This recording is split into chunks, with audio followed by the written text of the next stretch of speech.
Bagaimana menghadapi pasangan yang cuek dan cenderung dingin setelah menikah?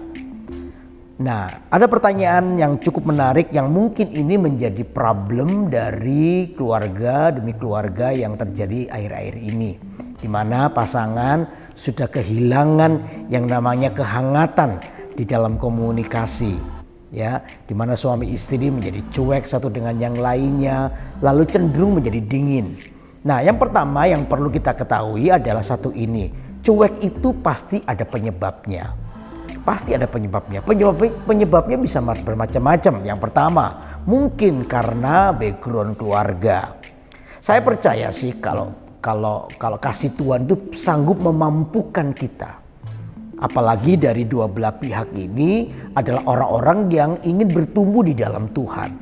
Ketika mereka adalah orang yang bertumbuh di dalam Tuhan, maka kasih daripada Allah itu akan mengubah sifat dasar atau sesuatu yang lama yang dibangun mungkin dari latar belakang keluarga sehingga itu terbentuk sekian tahun. Tapi saya percaya Tuhan itu sanggup mengubahnya. Jadi yang pertama adalah izinkan kasih Tuhan untuk menjamah kehidupan kita berdua, ya, suami istri tentunya. Lalu yang kedua, mungkin ada hal yang terjadi di antara pasangan suami istri. Ada hal-hal yang belum diselesaikan, ada pertengkaran-pertengkaran yang belum diselesaikan. Makanya itu saya selalu bilang kepada jemaat bahwa jangan sampai perselisihan itu, konflik itu menginap di rumah. Ya, kadang-kadang kita itu memang kalau menghadapi persoalannya mungkin tidak bisa selesai malam itu juga atau hari itu juga, tetapi hatinya harus beres. Saya dengan istri selalu mempraktekkan prinsip ini. Mungkin persoalannya belum selesai, tetapi hati kita itu harus sudah beres. Jadi contoh misalnya terjadi sebuah salah paham atau terjadi sebuah konflik kecil, ya, atau konflik besar saya juga nggak tahu, ya, terjadi di rumah dan itu sempat terjadi sebuah kayak adu argumen dan lain sebagainya. Nah, kalau sudah seperti itu jangan dibiarkan, apalagi setelah itu memutuskan untuk diam. Lalu tidak berusaha untuk menyelesaikannya, cuma menyimpan di hati. Yang ada cuma kemarahan, apalagi ketika mungkin adu argumen itu ada kata-kata kasar yang melukai, ada kata-kata kasar yang saling menyakiti, dan itu dibiarkan, tidak diselesaikan. Nah, itu akan mengurangi cintanya. Awal memang kita ini cintanya waktu pacaran itu plus, bahkan berlebihan.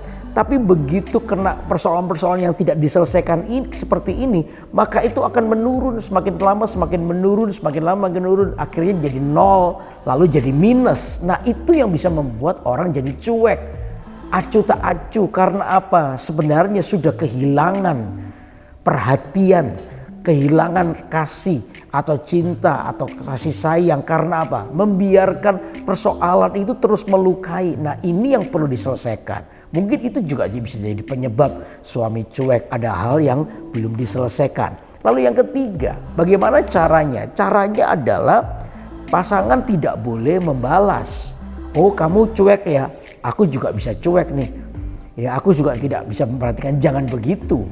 Kalau dua-dua punya motivasi seperti itu, ya, dua-dua punya dasar hati yang seperti itu, maka runtuhlah, maka kacaulah rumah tangga. Kalau satu tiang jatuh, jangan tiang yang satunya juga jatuh, maka ambruklah rumah itu. Jadi lawanlah dengan sikap yang berlawanan. Tentunya yang namanya kasih itu bukan mengambil keuntungan. Kasih itu selalu bicara soal berkorban. Jadi pasangan yang baik itu suami atau istri, kalau merasa pasanganmu ini cuek, balaslah dengan perhatian. Balaslah dengan kasih. Dengan demikian maka saya percaya yang namanya kebenaran itu selalu menutup yang namanya kegelapan. Terang itu selalu menutup kegelapan. Sehingga kalau dari situlah, kalau dibangun sesuatu yang benar, maka keluarga ini akan dibangun dengan prinsip yang benar. Jangan membalas. Ya, izinkan kasih Allah itu mulai menjamah. Lalu berikutnya jelas yang keempat, Ya, bertumbuhlah, tadi saya bilang poin tadi yang pertama, bertumbuhlah di dalam Tuhan bersama-sama sehingga terang Kristus itu bisa menyinari kita. Saya percaya orang yang di dalam Tuhan pasti semakin hangat. Orang di dalam Tuhan pasti yang namanya perhatian itu bertambah. Orang yang di dalam Tuhan, dia tidak akan pernah hidup untuk dirinya sendiri. Dia akan melihat sekitarnya, karena itulah hati Kristus. Itu yang diajarkan oleh Tuhan. Dan saya percaya kalau ini yang terjadi, maka keluarga kita akan mengalami sebuah perubahan.